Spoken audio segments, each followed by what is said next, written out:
मेरे YouTube channel Sanskrit भाषा ज्ञान में आपका बहुत बहुत स्वागत है। जैसा कि मैंने कल परिचर्चा की थी वाक्य के भेद के बारे में, आपको जो है बताया था अर्थ की दृष्टि से आपका बहुत ही महत्वपूर्ण है। तो आइए हम आज पहले वाक्य की ही परिचर्चा कर लेते हैं, फिर हम अर्थ के भेदों की भी चर्चा करेंगे। तो आज वाक्य की कुछ विशेषताएं आपको बतलाई गई हैं, जिसे आप फटाफट नोट कर लें।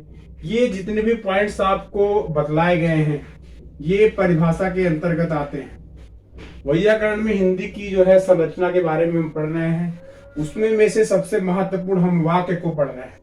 वाक्य की जो पहली परिभाषा है, विचारों को प्रकट या व्यक्त करने वाले शब्द समूह। जो विचारों को प्रकट करे शब्द समूह, ऐसा शब्द समूह जो है क्या कहलाता है? ऐसा शब्द समूह वाक्य कहलाता है। क्या कहलाता है? वाक्य कहलाएगा ऐसा शब्द समूह। क्योंकि अनपढ़ लोग भी अपने भाव को व्यक्त कर लेते हैं, उसको भी हम वाक्य की श्रेणी में रखें क्या?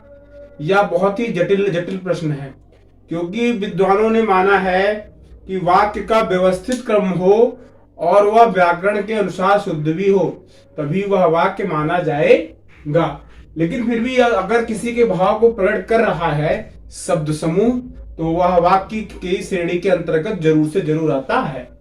तो चलिए सेकंड पे आता है वाक्य का। देखो, वाक्य सार्थक समूहों का व्यवस्थित रूप है।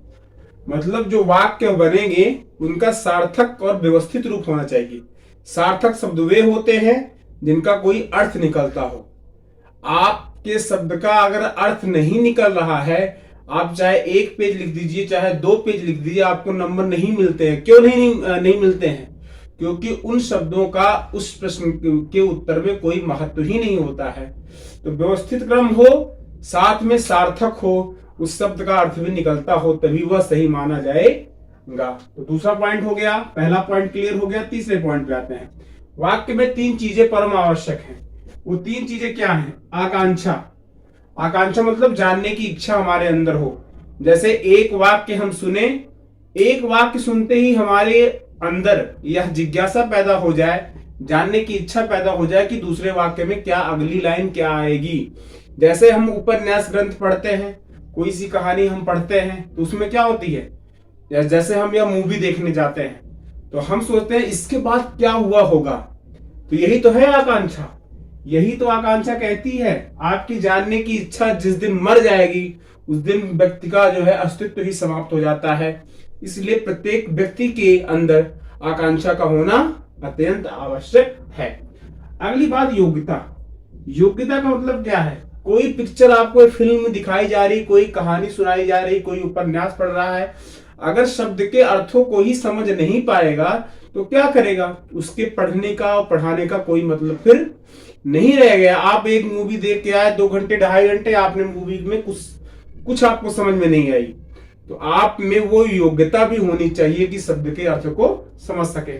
अभी मान लो मैं ही हूं, मुझे उर्दू पढ़ना लिखना नहीं आता, फारसी, कोई उर्दू और फारसी की किताब मुझको दे देगा हाथ में, मैं कितना भी प्रयास करूंगा लेकिन पढ़ नहीं सकता, क्योंकि मेरे अंदर उर्दू फारसी मैंने सीखी नहीं, मेरे अंदर योग्यता वो है ही नहीं।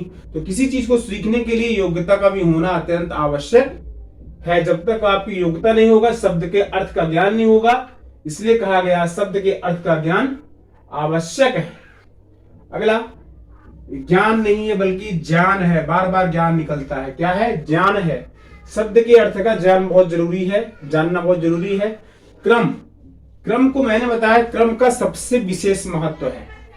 अगर क्रम उल्टा सीधा हो गया तब तो सब काम चौपट हो जाएगा। वाक्यों में शब्दों या पदों, शब्द और पद में मैंने अंतर आपको बतला दिया है। शब्द और पद क्या होते हैं इसका अंतर आपने जान चुके हैं, इसलिए मैं इस पर जो है चर्चा नहीं करूंगा। तो शब्द भी, पद भी हैं, वो उचित जगह की स्थापना, उचित जगह की स्थापना की गई हो, इसमें लिखने की जाए, उचित स्थापना की जाए, जाए लिख लो, उचित स्थापना की जाए। वाक्यों में शब्दों या पदों की उचित जगह स्थापना की जाए, तभी यह संभव है कि हमारा वाक्य शुद्ध होगा। जैसे कि मैंने यहाँ दो उदाहरण के माध्यम से, छोटे से उदाहरण हैं जिनको बताने का प्रयास किया। राम जाता है, राम जाता है में राम करता है क्योंकि कार्य को कर रहा है। कौन सा कार्य कर रहा है? जाने का कार्य कर रहा है। तो जाना मुख्य क्रिया है, जाना से जाता बना है, कृदंत है, आप जानते हैं। है इसकी सहायक क्रिया है, तो करता है राम क्योंकि कार्य को कर रहा है, जाना इसकी मुख्य क्रिया है, इसकी सहायक क्रिया। और दूसरे उदाहरण में मैंने दे दिया, दूसरा देखेंगे, पहला, दोनों में अंतर क्या है। राम विद्यालय जाता है, इसमें कोई अगर पूछ ले वैयाकरण की दृष्टि से कि राम क्या है, राम देखो दो चीज है, राम कर्ता भी है और विधेय भी है। विधेय क्या होता है? विधेय का काम होता है किसी भी उद्देश्य को पूरा करना, और कर्ता भी क्या करता है? किसी भी कार्य को पूरा करता है। तो कर्ता और विधेय क्या होते हैं? एक ही चीजें हैं, बिल्कुल सेम टू सेम है। क्या है ये? कर्ता और विधेय। ठीक। अब इसका उद्देश्य क्या है?